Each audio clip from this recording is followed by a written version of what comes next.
Keep evolving.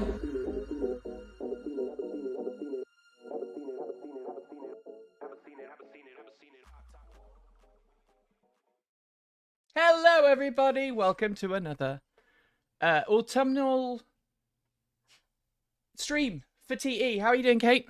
I'm doing all right. It's lovely and warm outside, and absolutely freezing in my garage. So Yeah, that's wrapped up called warm.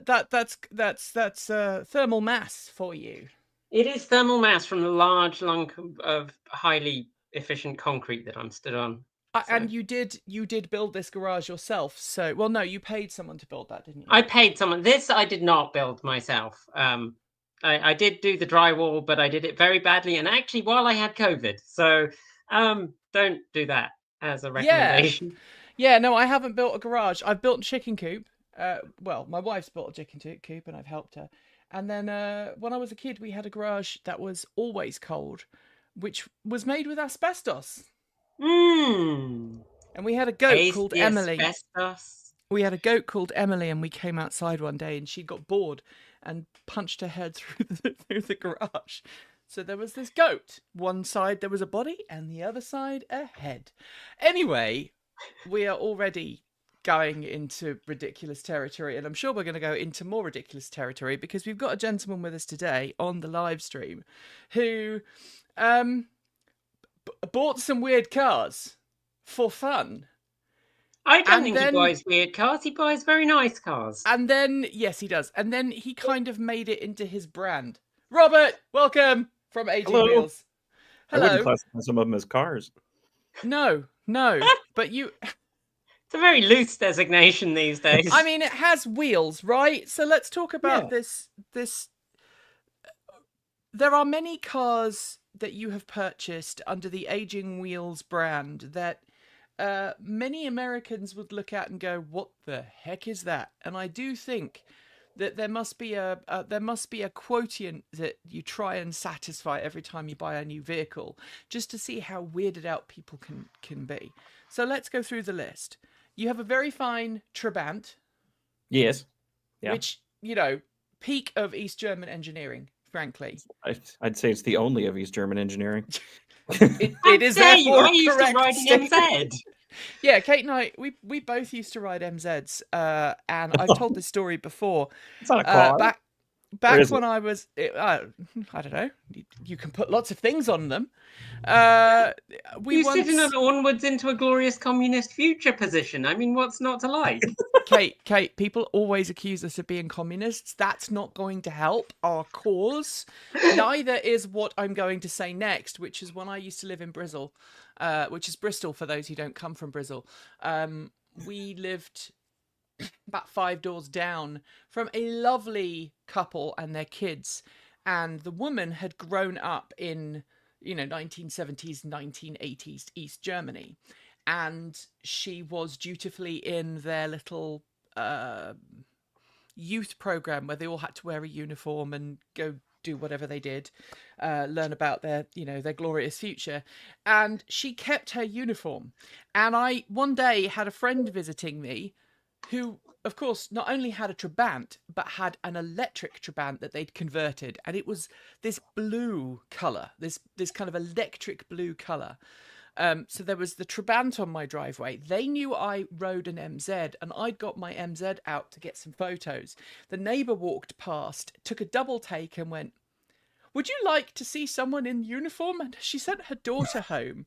Her daughter came back and posed alongside the Trabant and the MZ on my driveway in the full, pre-wall coming down youth uniform. Yes, how we didn't get into trouble that day, I don't know. But anyway, Robert, you've also had well, you still own a 3-wheeler known by Rialto, right?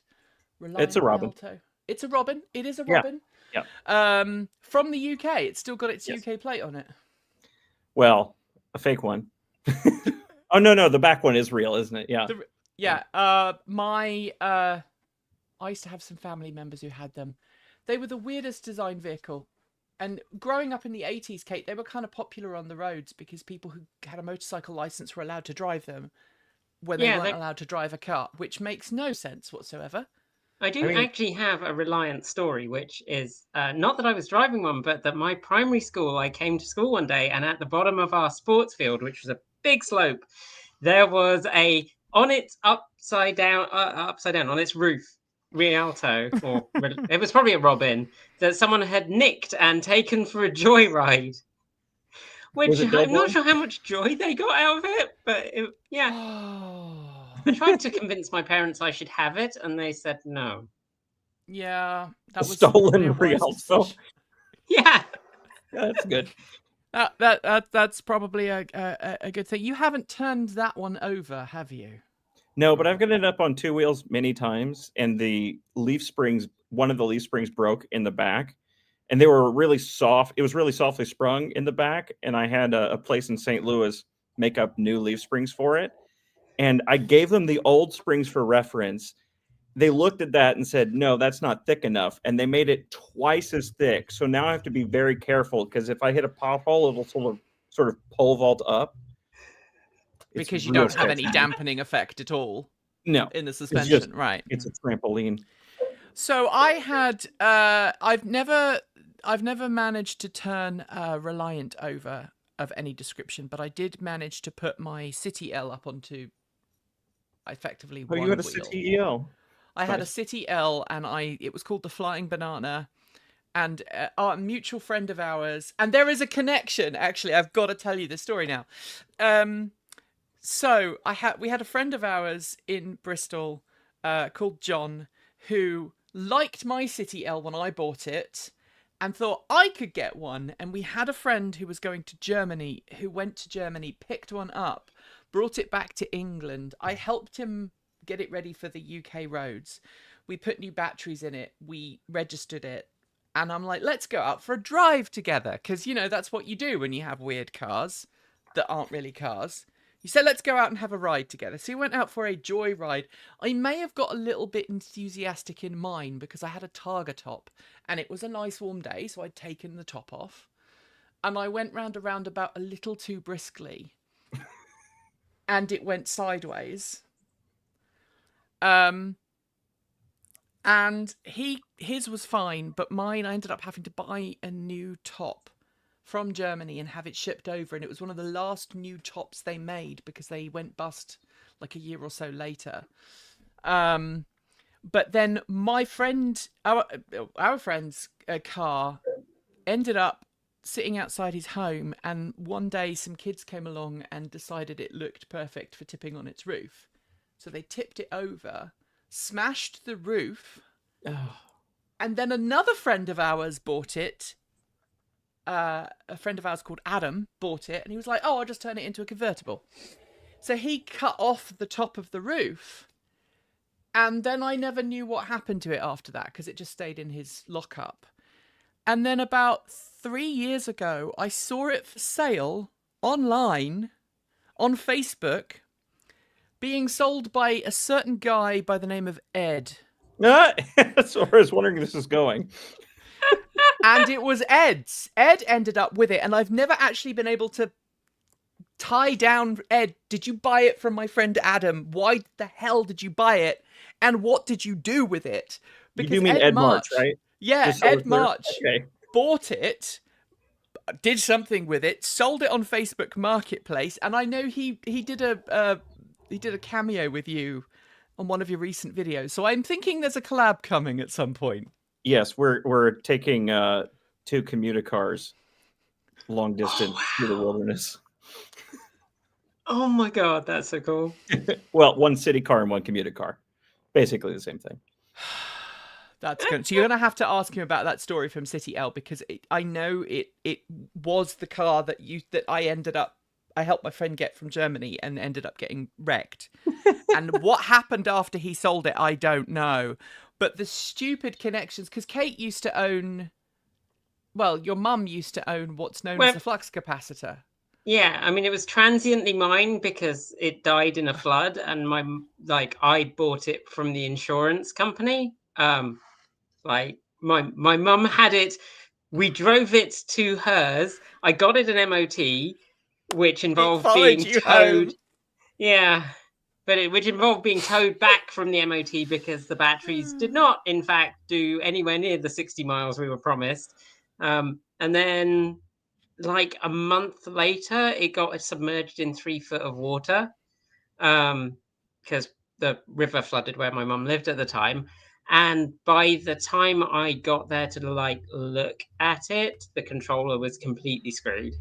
Because it lived in a little bath. It turned out it lived in like a little plastic shell did. with no drain holes, and so the flood water sat in the controller for like 2 Your months. mum was living not far from Swindon at the time, and I was living in Bristol, and you'd messaged me and told me that it happened, and I happened to have a generator, and I had a Prius at the time, and I drove a Prius through what I can only describe as water that you shouldn't drive a Prius through.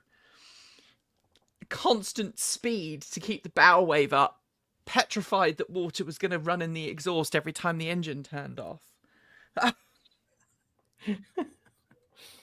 Yeah.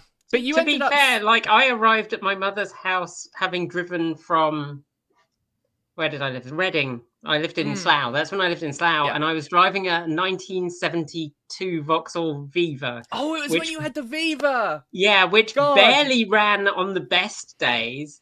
That was the car that at one point used a litre of oil for every 20 miles. I'm going to just say it was a shit bucket. Yeah. Kate, it really it won shed of the show. But yeah, I got there and we managed to, I think we towed my mum's car out of the water, but I didn't realize that the controller was like a not sealed box that acted as a bath. So yeah, we didn't know to empty it. And then I went back like a month later and it was like, oh, it's dead. Then it went and sat in a Welsh field for a long time, which is a story I won't tell. But then I had it, and then it sat in my garage for a few years because I was like, I will fix this one day. Yeah, we all know that feeling. Yeah, and then Johnny was like, I want an Enfield for a little project, and I found out what the project was, and I was like, no, you can have this Enfield. This one you can have. It's screwed anyway. You might as well. So I have to ask, Robert. You're a nice Midwestern boy. Why did you end up getting into weird vehicles?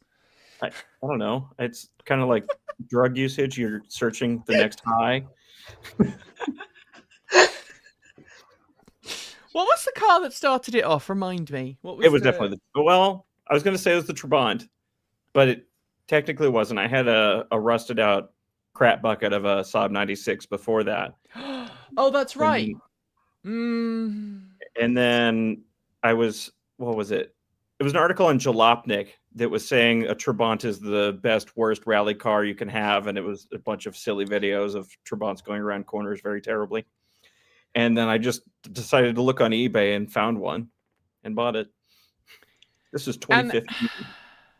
And this is a proper 2-stroke Trabant with the third gear freewheel, right? Fourth gear freewheel. Freewheel, yeah.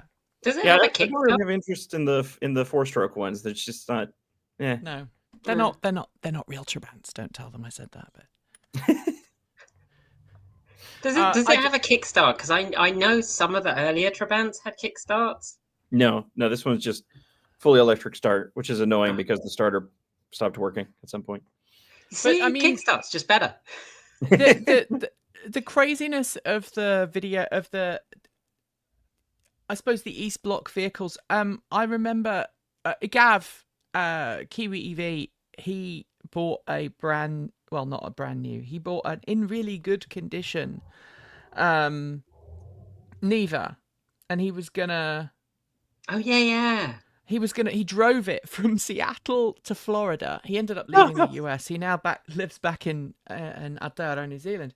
But he bought this car with the intention of converting it. And I think he got to about halfway through Oregon when he realized that the fuel tank was leaking all inside the interior of the vehicle. Fine engineering. Fine engineering. So, and then you kind of got into the EV side of things as well, and I would define you as a proper car fan, not just a petrol head, not just an EV head, but someone who just like nerds out about vehicles, whatever the vehicles are. That being said, 90% of my videos this year have been electric car related. Right. So, I mean, you do have an electric, like, daily driver. You have a Polestar. Yeah, and a Silverado EV. And you have a Silverado EV, which the way you tell it, you've leveraged your potential to use that vehicle for a year, and then you intend on getting rid of it. I do, because it's so expensive. Mostly in insurance, but yeah, I don't know. I really like it. I don't want to get rid of it. I'm currently having a small crisis about that. Do we blame Kyle for that?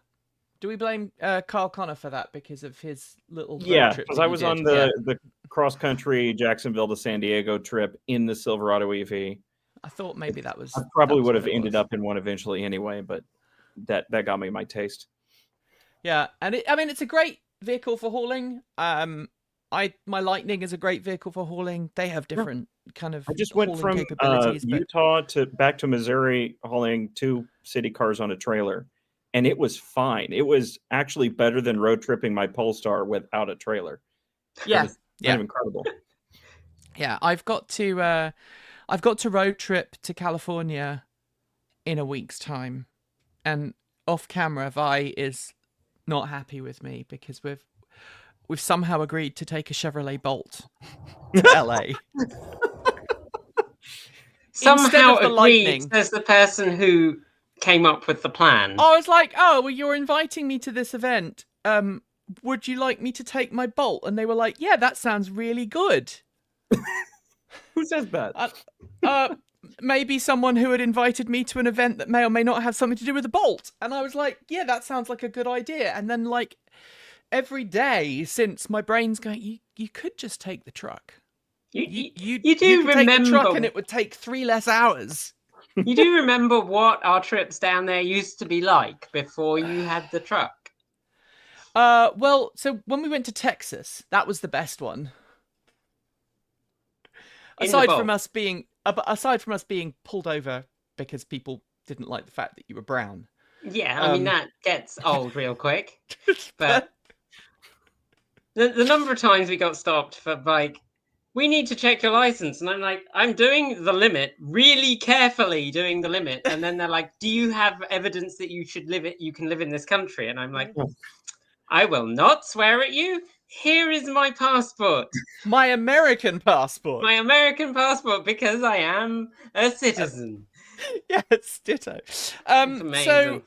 So sounds like you're going to be doing some fun stuff with city cars. City cars. You'll be happy to know I've already bought batteries for these things, and with modern lithium iron phosphate cells, we can put 30 kilowatt hours under the seat. Oh my God. But Robert, they have a top speed of walking. It's 25, probably.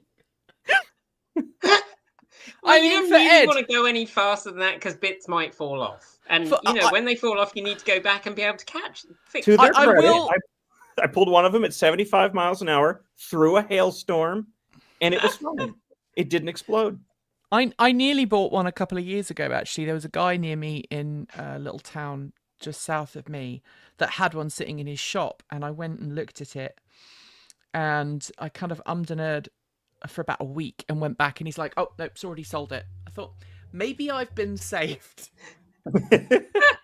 But my wife won't let me have any project cars. I'm allowed one project vehicle, and that's my bike, and I'm not allowed any other project vehicles, which makes me sad because I see cars that need rescuing. And is that how you end up rescuing cars? Do they speak to you?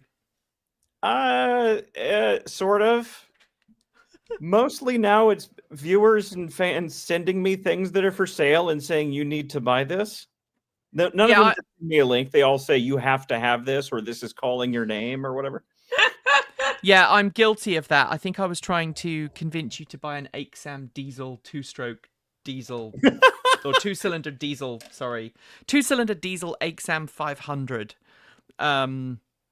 which were these tiny little quadricycles that they made in France for sans permis, and they've just this most agricultural little diesel engine that rattles. It just seems like something you would do. With You can run it on probably a vegetable oil. centrifugal clutch and a CVT that's belt drive. Yes. Yes, it Yep. is actually, I believe. But Kate, you're a big fan of belt drives, right? I am. I had 2 DAF 44s because once you get one, someone always offers you another one. So that I loved that. And that's my wife's fault. Like, my wife tells me not to buy crappy classic cars, but we went to go look at this sad DAF because I was trying to find an automatic that I would tolerate her as a vehicle that we would share, because she likes driving. Yeah, she likes driving automatics, and I hate driving automatics. Well, she now drives an EV, so it's fine. But back then it was like, well, I want a classic. What can we find? And that you can afford on a nurse's wage in England, which is approximately, a round of applause. So I went and looked at this DAF 44 in a field in a garden, and it had sat there since sometime in the 80s. And I was like, oh, that is too rusty. It is too sad. I should not touch it. And my wife was like, oh, but it looks sad and it's called JG. And I was like, you've named it now. You've named it, and now I feel sorry for it. And it's free. Okay. And I got it home, and we put some new sills on it, and then I drove it to the MOT where it blew. Like, I turned the heater on for the first time, having got it running, and I'm halfway to the MOT. I turn the heater on, and it just blasts me with like an entire 20 years worth of leaf litter that's just disintegrated and fallen through the air vents. So that was great. But I drove that for a few years. The main problem was no one knew how to set them up, and the manual is wildly wrong. And I spent years with it. Like, it just, like, it could just about hold 60, and it would really struggle. And it'd get kind of on the verge of overheating a lot. And I had 2 of them, and I couldn't get, like, I was going within a couple of degrees of where the instructions were. And like, when I finally sold it, this guy turned up who'd had a bunch of them, and he like looked at it and went, oh no, you don't set it like that. Just grabbed the distributor and turned it way far from where I was expecting to be. And he was like, yeah, the manual's really wrong on this. You sod, working for them. Tell me. But yeah, no, they were lovely. And then I got a 340 DL with the CVT, and we drove that all around Europe. Yeah, CVTs. Yeah, I remember you doing that. CVTs are. I never owned one, but to be fair, of the vehicles I took to Europe, the 340 DL made it home under its own steam. Just. Yeah. I mean, that was actually one of your better choices. Much better than the Viva. The Viva wasn't a good choice. Viva was shit. I'm sorry. Someone had pulled it out of a greenhouse. It had been sat in a greenhouse, and someone had pulled it out, and they were gonna banger race it, and then they were like, no, it's too good to banger race. So they sold it, and I stupidly bought it. So let's go through your acquisitions, Robert. Oh boy. Where did we start? Ask that to a VC, and it would be a very different question. Yeah. So you started off, obviously, the Trabi, and then you ended up going through a stream of different vehicles. Your first EV was the Wego, right? And then you bought other EVs. But it wasn't. Was it the Wego Whip, or was it? It was the higher powered Wego, wasn't it? The really super rare one. I get people sending me whips for sale all the time, and I don't want to be mean, but it's like, I don't care about this one. Yeah. I mean, it's become a battery donor, really, hasn't it? And then you ended up with the Coda. The Codas with the prototype Codas, which just blows my mind. I have 4 now, and I would like to ideally have 0 at this point. Anybody watching? You heard Want a that? coda? Well, to be clear, one of them works, and it's already been spoken for. So if you want one coda, 2 of them are not registerable. They're prototypes. They will never work again. One of them doesn't even have a VIN. There's one that used to work but suddenly stopped, and I have no idea. That's the one I'm trying to get rid of. And I mean, who cannot resist the urges of the Hi-Fi? I've forgotten the name of the model. The Hi-Fi, whatever it is. Hafe Saibao. That's it, the Saibao, which has all of the class of a 1990s mid-range executive compact sedan with none of the quality. Executive, strong word. I mean, we are talking 1990s executive here. I mean, you're talking to 2 people who grew up in a country that thought that plaid seats were the height of luxury. Oh, they are. I mean, with the driver, yeah. Come now, you could also have velour. I mean, don't make me go to the Vanden Plus, because that's wood paneling and rear tables. At some point, I think you need to have an Allegro. That, you know, it's on your list. It has to be on your list. Surely, yeah. Oh, no, I watched Dirk Gently recently, and now I want an Austin Princess. Oh yeah. Yeah. The other one you have to have something with hydroelastic suspension at some point. Yeah, I've been meaning to get a French car of some sort. I'd like a DS, but that seems unreasonable. Maybe a CX or even a Deux Chevaux.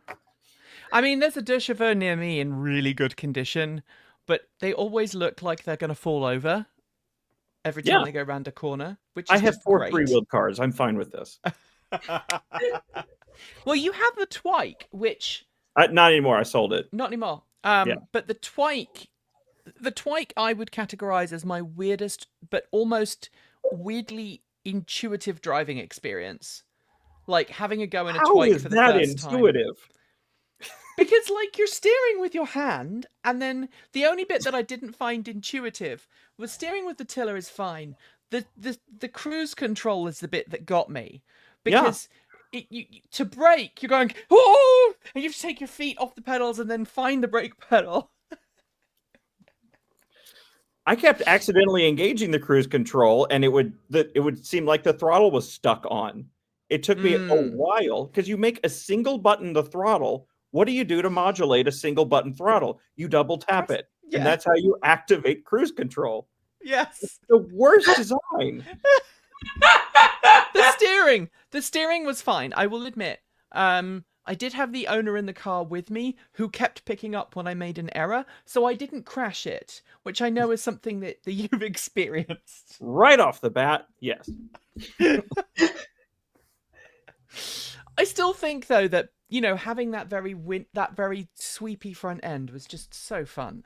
I wouldn't trust it in a crash, but they claim that one's been hit by a semi-truck and it was totally fine. I don't believe them. Otherwise, it was maybe a foam semi-truck. All right, let's talk about... Did they say the speed it was hit at? Because... No, they did not specify that. It gently rolled into a semi-truck. Maybe I've got it. Maybe it was the collision with a Nikola 1. You know, after it had reached the bottom of the hill. I have seen a Nikola in traffic, and I was so excited. Being used just like a regular truck. You're no, I don't told... need an Arcimoto, whoever said that. That was Anonymous Freak, who's one of our mods in our Discord. And there are many here in Portland because they were made here. They're great fun. They're ridiculous, but they're also great fun. How about a Henny Kilowatt? Have you considered a Henny Kilowatt? Oh, yeah. There's one in Missouri. It's in a museum, and they offered to have me come out and make a video on it, but they were still in the process of restoring it. There was That's- one in, was it Eugene, Kate? There was one in Eugene, and my wife actually said that we could have it if I got someone to put new batteries and a controller in it, and then got rid of one of our other cars. You know what the controller is in those, don't you? Yes. Yes. Contactors. Yeah, Yes. that's why she demanded new batteries and a new controller and new charger, and basically it would be a henny-shaped box. But Be a little buffoon. but I was too slow. It disappeared from. It's on some website. Which one? No. But it was the first car in the world to have DC fast charging, I think. It was. No, a twike hit by a semi-loaded with 20 tons hit at 50 kilometers per hour. Driver broke a thumb and got concussion. Apparently. I mean, 50 kilometers an hour is what, 35 miles an hour? So that's hesitation is what I got back on the road after 4 weeks. I mean, this is coming from someone who has a vehicle that's even smaller than a twike. So oh, I know the person. There you go. Oh, we're okay. going to have to. We're going to have to. I'll stop doubting. 32 miles per hour, apparently. All right. So, talking about foam, we have to talk about the Spiras. They're still in production. Okay, I have been covering this industry, Robert, for 15 years. I nearly dropped the F-bomb because that's how I feel about this vehicle. I have been covering this industry for 15 years. Like, when I started this, I was about half the weight I am now, a lot prettier, and I had more energy. And yet Spira was then cutting edge. Yeah, the 15 years later, frame was sharp. 15 years later, the poor guy, I do feel sorry for the guy because he's absolutely convinced that these are fantastic vehicles. Yeah, he is. That it made it hard to make the video because I had to make fun of him, obviously, because look at it. But I didn't want to, like really make fun of him because it is clear that he unironically thinks these are fantastic. These are his passion project. This is his vision. All power to him, right? Yeah. And he did it. He started a car company. Yeah, I have not started a car company. I cannot claim that. Yeah, exactly. But within spitting distance right now of where he grew up. That I don't know if that explains it or makes it worse. So, yeah, tell me about how you ended up with those. That was another story of someone sent me them for sale. And he happened to live very close to them, so he went and looked at it for me and even bought one. And then I came down to pick that one up, and he said, "Oh, we have a second one. Do you want that one too?" And I said, "No, of course, yes, fine." They fit on the trailer together. They look so good for each other. It was just a random used car dealership, and he got them at dealership auction. And he was correct in thinking this when he got them for the dealership, that he was going to sell them to a YouTuber. Yeah. I must admit that Kate and I are the worst YouTubers, we're the worst automotive YouTubers because we don't buy cars for content. We just have our regular drivers and then we do dumb things with those instead. But I mean, all power to the dealership who thought that. Now, you've got a 4 and a 3-wheel version, right? Yes, and I had no idea the 4-wheel version existed until he got to the dealership and sent me a picture of it. It's like, what? How is this legal? Turns out it isn't. I mean, that's one way to do it. Just don't bother. Why bother? I saw an email from Lon Ballard to someone else that I got a few emails from him sent to me after that video came out. And one of them said that he was shifting to 4-wheeled vehicles. And I don't understand the whole Spira as a thing. But I don't know why you would shift to a vehicle that you can't drive anywhere in the US. And that's where he's selling them. To I be mean, fair, I feel like not driving it is really the best thing you could do with it. Maybe that's what makes it safe. Yeah. yeah, yeah. Isn't there like some bacteria that eats that foam as well? Like, Is there? They're yeah, biodegradable. It's a selling Yeah. point. biodegradable. So I mean I think that's probably what happened really to the first. And this is just my opinion. I'm not quoting Bible and verse here, or chapter and verse even. What the heck, Nikki? The original company that set up for Aptera, they were doing just fine until they brought in an auto industry executive who went, "Oh, we're going to start making four-wheelers." Yeah. Instant death. Well, not instant death, but that's what really happened to the original company. The new company that's been reborn from the original founders, they are keeping the reins because they want to make this three-wheel solar EV. And I've got to say, based on my driving of them so far, it doesn't feel like a three-wheeler. It's a Yeah. tadpole, but it doesn't. It's Have so you wide. driven one? Yeah. Yeah. I've driven their Gamma prototype or whatever it is. Yeah, the one with the hub motors. It's a bonkers vehicle, and I mean I'm still on the reservation. I'm still on the reservation list. Whether I will get one or not is another matter. I was so upset when they announced they're going to inboard motors.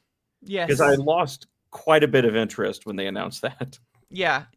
The in-wheel motors were fun, and that's obviously that's the one I drove with in-wheel motors. But I mean, sorry, with in-wheel motors as opposed to inboard motors. But there have been, and now you've just done a video with Thinks.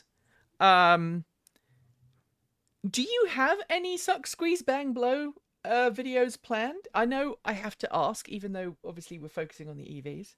Oh yeah, I need at some point to make a new Trabant video because the last one I made is now 8 years old and it's terrible. I could make a much better video now. I'd like to rebuild not necessarily rebuild, but go through, tear apart, clean, and replace the steels on the Robbins engine. And that's about it. Oh, and I'd like to buy a Wartburg at some point. Oh, good. Ooh. Good. Oh, Good. nice choice. And Have you thought Which, about just out of interest, which Wartburg? Yeah. the 353? The Okay. utilitarian one, the one that Yeah. everyone thinks of. Yeah. Okay. Just checking. And of course, you also have. Do you still have the 500? The 126. Oh, the 126. Sorry, yeah. Yep. Yeah. I do. Which still doesn't work. No, I bought an external fuel tank to try next, but the problem with working on that is that I'm a one-man show, and it's hard to fix something and go try it out because then it'll die a mile away from my house, and then what do I do? Yeah. I mean, it is funny to mention that, and I think it's good to point out that both Aging Wheels and also Underdone, it's just you. Yeah. And unlike a lot of channels that have huge teams of people, it's just you. And you're one of the smaller kind of production teams, I guess, in the space. We are barely bigger than you in terms of production because there's only 3 of us. But that's 3 times as large. Which is 3 times as large. And you should see some of the stuff that Kate's been working on this week. She puts that extra spare time that she gets from being, you're the half of the 3.5, aren't you, Kate? I'm not even a half because I'm here 2 8 hours a week, so 16 hours. So you're a 2/5 of a person. Yeah. That's not necessarily a good thing to say. I mean, without going there, let's make without going there. But Kate's working on a very fun video about I think we can probably disclose this, about the road trip that happened recently across America with a car that supposedly was meant to drive itself. And Yeah. Are you talking about something that you did, or are you talking about a certain bearded gentleman? A certain bearded gentleman. When we did our 2,700-mile semi-autonomous road trip, we were came fine. back. Yeah, Like, we we were drove there fine. and we came back. I mean, there were moments. So we had a Model 3 with autopilot, enhanced autopilot, and we had a Ford Mustang Mach-E GT. Was it a GT we had that day? Yeah, Ford lent us a GT, and I we think it's took that GT.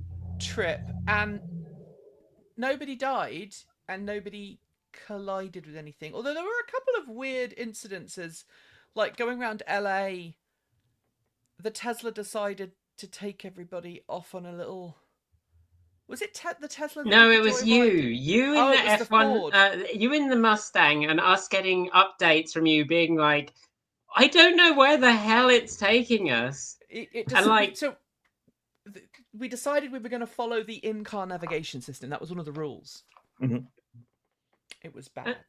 and we were driving down like through the center of LA on some like massive highway, freeway. I don't really know LA very well. And suddenly I see Nikki just disappear off at a junction, and the Tesla's like, no, we're going to carry on down here. And then we get messages, I think from Erin. I think it was Erin and you. And Erin was just updating us with like, we've turned right like 47 times and we just And I keep was coming up just to traffic lights. And fuming. Nikki is getting more and more furious, and we don't know where we're going. And then, like half an hour later, we're still on this freeway with like miserable traffic, and I see this Mustang merging into traffic behind us, and we're just like, "Well, that saved you -5 minutes, so that was great. Hope you had fun." Oh yeah. I mean, Last year, the out of spec team invited me to the what are they called it, to drive from Seattle to Boston in Right. 10 Yeah. EVs. I was in the Genesis G80, but afterward they needed most of those cars back to Colorado, and I volunteered to drive the Model 3 that they had borrowed from Tesla, and it was a rear-wheel drive Model 3, the Highland, and I loved that road trip. It was a great car, but Tesla enabled FSD for my drive home. So I got to try that out. And it was an older version, but oh my God, it was so terrible. It was just instantly, I turned it on and it just weaved over 3 lanes of traffic without a signal, and then got on the highway and it was mostly fine. And then it stuck to the middle lane, and then it stuck to the passing lane and just stayed there. I turned that off immediately. I tried it again several hours later the next morning during daylight, screwed up again, and then finally I tried it the last time when I got almost all the way to Colorado, turned it on, it left the parking lot, turned to right when it knew I had to turn left, and then just stopped in front of a fence and gave up. That sounds a bit like when we had the Volvo. Was it the Volvo EX90, Vi? Was it the Volvo EX9? Was it the EX90? No, it was the EX30 that just stopped in the middle of the road, right? Yeah. Yes, we had a Volvo EX30 with its semi-autonomous system, and if it detects that you're not paying attention, it will just stop in the middle of the road. What? Well, that's one way to handle that. You know, Volkswagens, I think, will pull you over to the side of the Yeah. maybe you're unconscious. Let's get you to the side of the road into safety. Volvo, no, we'll just stop In right traffic. We're in done. traffic. But you, To be fair, the other Volvo we had before that, the 40, I think it was the 40. That one, I drive. I have another job, and Nikki will normally deliver the car to me at my other job and take my one away. So the first time I drive them is almost invariably the night, and I drive after home a long shift when you're after tired. 12-hour shift, and like that one. Every junction, it was like, you know what would be exciting? To hit the clash barrier. And it would just veer off sideways. I was like, what is this car trying to do? So, yeah, I wasn't a big fan. That was actually the car where I turned off all the lane keep stuff, because I was like, I can't trust this at all. That It's was another really thing that drove me nuts about that Model 3. At night, I was driving rural highways at night, like through Nebraska and Nebraska and whatever. And it just kept saying, "Oh, your side cameras are blocked." No, you idiot! It's dark out. we had we have a fun game at TE, which is when we get a press car, Vi gets it basically more than anybody else, because pretty camera shots, taking it up into the mountains and shoot pretty pictures with it. Try to avoid people stealing the cameras, because apparently that's now a thing. These cars just slowly drive past as we're setting up a passing shot. No, that's ours. Go away. Cameras. I think cameras have had to be chained to lampposts in some locations. Wow, that's why I film where no people are. And Vi hates anything autonomous, like anything, even the AC. Like, I can tell if I has been driving a car because the AC is turned from auto to off.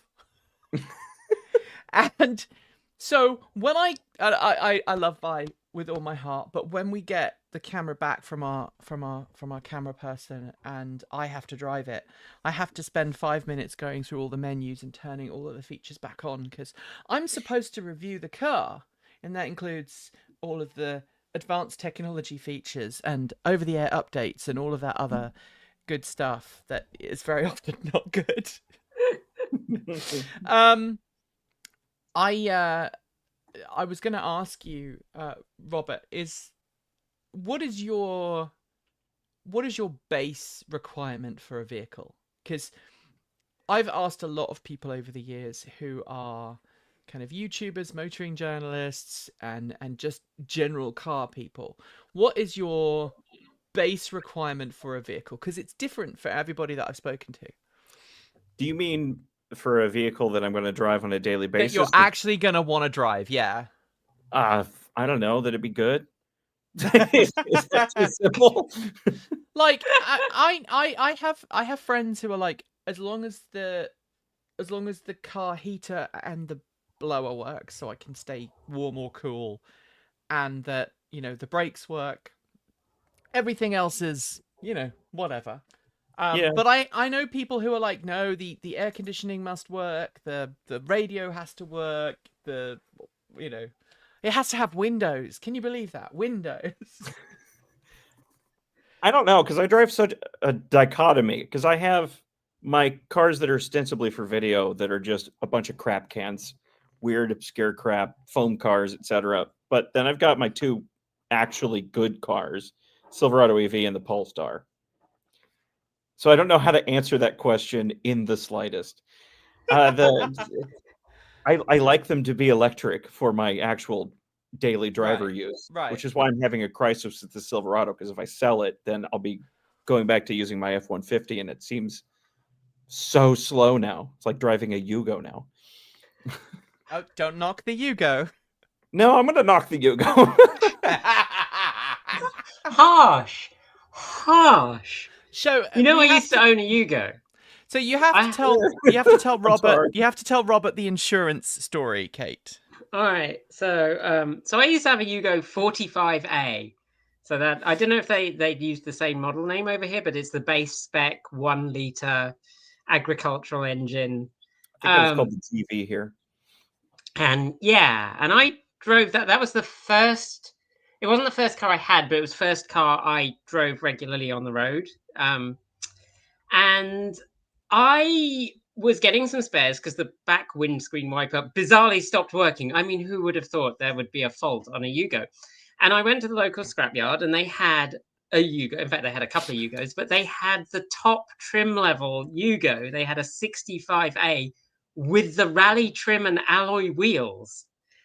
And I was like, it would be hilarious to have a 45 and have it have all the red rear reflector and all this shit on it. It would be amazing. And the one thing I thought I would get first was the alloy wheels. And I was like, hang on a minute, does this count as a modification? Because in Britain, that if you change your car, then you have to change your insurance. So I called up the insurance company. I was like, so I've got this Yugo 45. And I want to put some Yugo brand alloy wheels. They have a Yugo logo emblazoned on the side.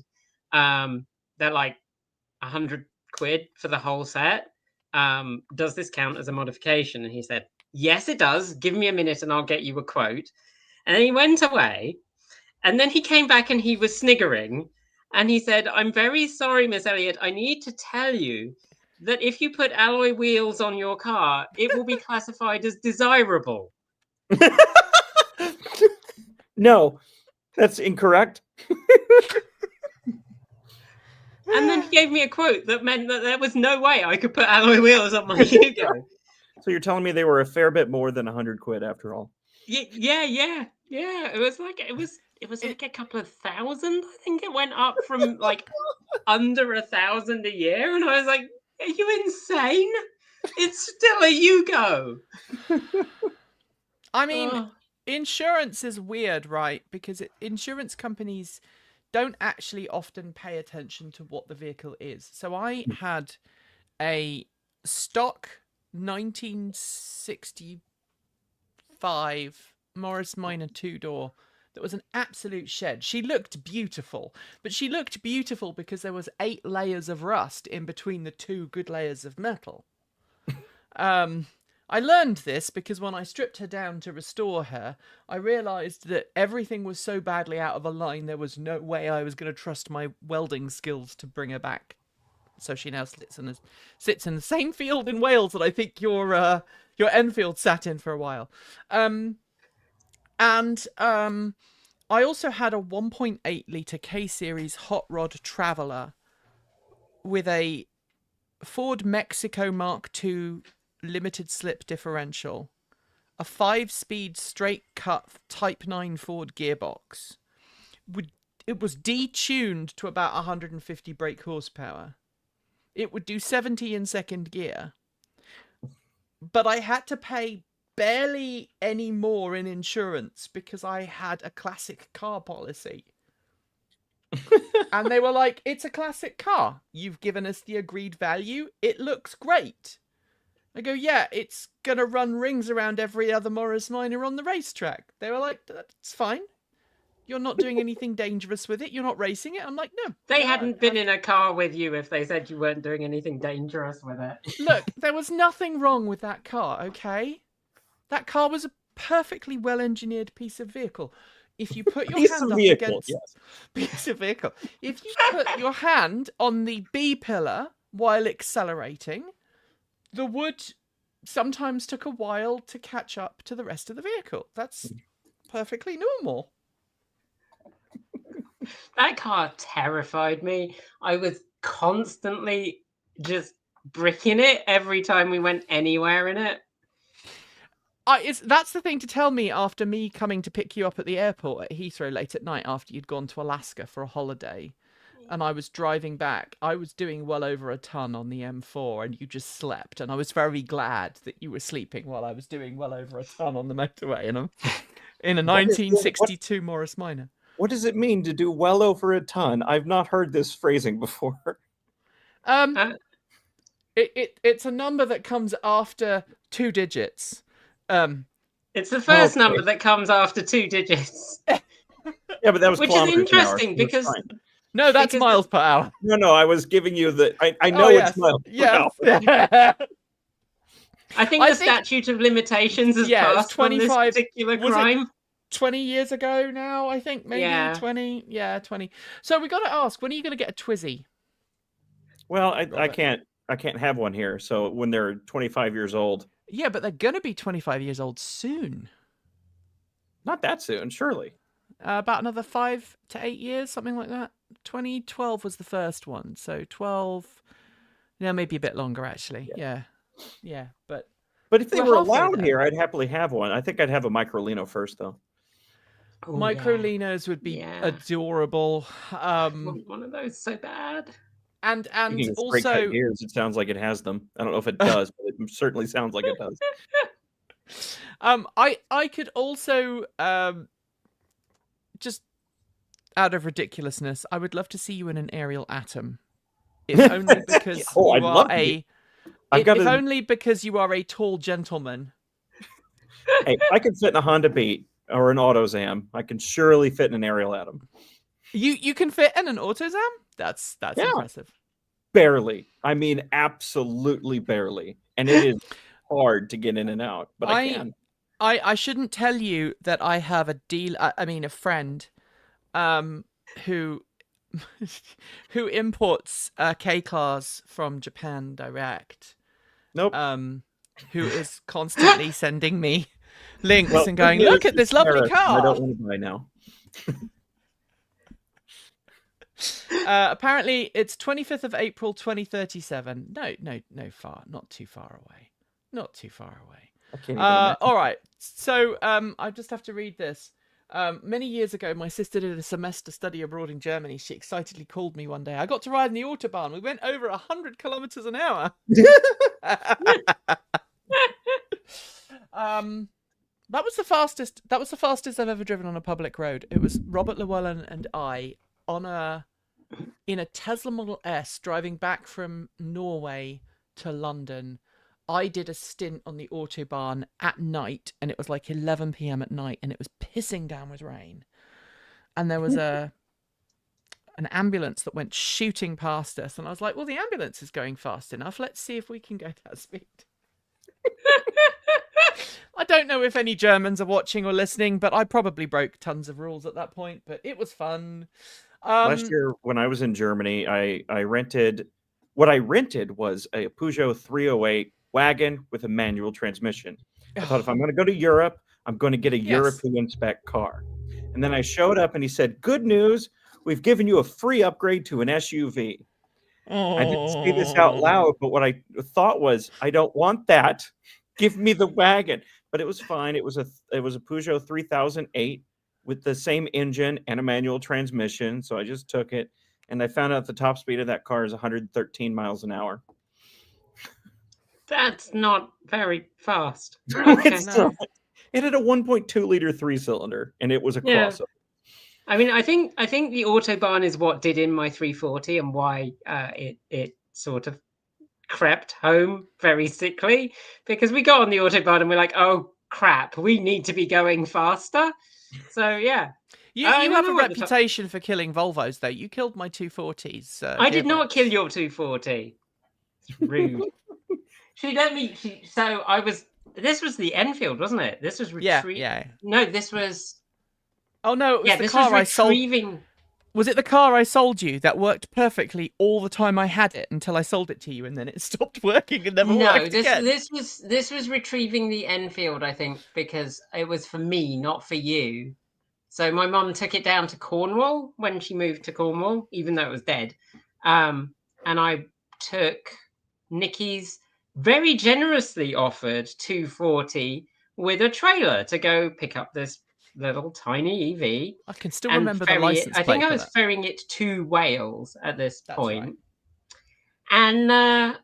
And what she didn't tell me is it had like 170,000 miles on the original clutch. And so Cornwall, for those who don't know, is not flat. And so I'm burning through the gears trying to keep this. And an Enfield is very heavy with its original lead-acid batteries. Yes. So I'm burning through the gears trying to keep this thing moving. And eventually I'm like, this feels like it has a CVT because the engine is going up and up in pitch and we are not going faster. And oh my God, that was a horrific journey. And then you're like, oh yeah, I thought the clutch might need replacing. But I replaced the clutch. That was fine. I mean, it was fine after that. Thank you for proving that my clutch needed replacing. I took it to the garage. There was a specialist garage in Swindon who was a Volvo dealership and had been for like 50 years. And they were one of the few Volvo garages in the UK who willingly worked on older Volvos. And I drove it. Was it Swindon or Reading? I drove it to them and I dropped it off. And they were like, oh yeah, that's its original clutch. It's a 25, 30-year-old 240 and it was still on its original clutch. Well, it put some engine power to the road, so it was kind of doing its stuff. Yeah, exactly. Yeah, I mean, we didn't stop, but I had a tail of traffic behind me as I'm creeping up a hill at like 15 miles an hour with the engine screaming. You're welcome, Kate. That was the last petrol car I owned. If you don't count hybrids, that was the last petrol car I owned. We are coming to the end of our hour, and I just want to remind everyone that, you know, the purpose of us doing these live streams is that YouTube is a terrible place these days to do stuff. It is a terrible place to try and make money and be a content creator. YouTube algorithm is now letting AI generated content. I don't know if you've had any of your stuff pilfered, Robert, for AI or copy posting, but it happens a lot. Sometimes. And that affects ad revenue, AI generated content, proclaiming that Elon Musk has invented a flying car and we're all going to be saved. That kind of content, unfortunately, gets through a lot. And our ad revenue has dropped like a stone in the last 5 years. And everyone in this sector all says the same thing. Like, advertising on YouTube through ad revenue makes no sense anymore. So we've got our Patreon. Drive running for September and October, and I know that Robert would be very happy if you signed up for his Patreon too. Sure. Robert has a Patreon and we have a Patreon page, and we are, thank you very much, did great for that $25 tip. We have some digital art that we're going to be sharing, and I can't figure out how to do this without putting it over Robert's face and Kate's face and my face. We're going to do transport evolved NFTs. Yeah, these are screenshots from a piece of art that Erin, our artist, has designed. I don't know why that's a crotch. That's a crotch too. Erin has given me crotch shots. Erin's just screwing with you now. She's just screwing with me. Erin has created a digital desktop design that everyone who joins Patreon in October will get. If you joined in September, you'll also get it. And if you were already a member through September and October, you'll also get it. And then after that, we'll sell it through our Patreon store if you want it. We are doing 2 versions. One is going to be an autumn version because it's autumn. And the other one, if you live in the Southern Hemisphere, there's a sneaky spring version. So you'll get an extra exclusive one. It features the whole team. It features Mount Hood. It features Ortegas, apparently. My F-150 Lightning. Is that Ortegas or is that a Dirital? No, that is Ortegas. That is the second F-150 Lightning. The first F-150 Lightning met an untimely demise. We don't talk about that. Snow and power lines. But it saved my life. So that's good. And if you go to patreon.com, sign up for $1.50 a month, you will help us. Our goal is to expand our Patreon support by like 20-40%, between 20 and 40%. We're on track to just about reach 20% as long as people carry on joining up in October. So we take everybody who signed up in September, and then we replicate that and maybe add a little bit more in October. We'll reach November with some increased income for Patreon, which means we can pay things like travel costs, that we can do a whole bunch of fun videos. The trip that we're making down to California next week is being covered by a car company. They're putting us up in hotels. We have to pay for the electricity, but they're putting us up in hotels. But just as an example, we went to IAA in Munich in September, the beginning of September. That trip cost us about $6,500–7,000 because flights are expensive and hotels are expensive. And we went and stayed in a pretty budget hotel. It was, it wasn't super expensive, but it was during an auto show, so they whacked on a whole load of costs. We haven't yet recouped that cost, and though the company that invited us has said they're going to pay us back, they haven't yet. So all of those things go on credit cards, and credit cards have to be paid off, and money has to be made, and I have to eat. Because while I would love to make, I would love to make a living by making videos online and then huffing whatever it is that gives you energy. I don't think that's a good thing to say. I think maybe, as the registered medical professional in the room, I'm going to say that's a bad idea. I was going to say huffing border collies, because when I'm having a bad day, I just sniff a border collie and I feel better. I mean, that's more appropriate, but still, let's just not. But anyway, join up, support the channel, and go and say hello to Robert as well, because he's awesome. Erin is amazing, as is Vi, as is Kate, and Kate and Kate. And Kate and Kate and Catherine. Okay. Mhm. Yes. Everyone is. There are too many people with Catherine/Kate at this company. There's actually 4 people connected. 5. Not too many. Like, I just think everyone should be called Kate. It's the best name. I mean, kind of the name Kate has outlived everybody else. So for those who don't know, I am married to a Kate. My wife is called Kate. It is not the same Kate that I am on screen with right now.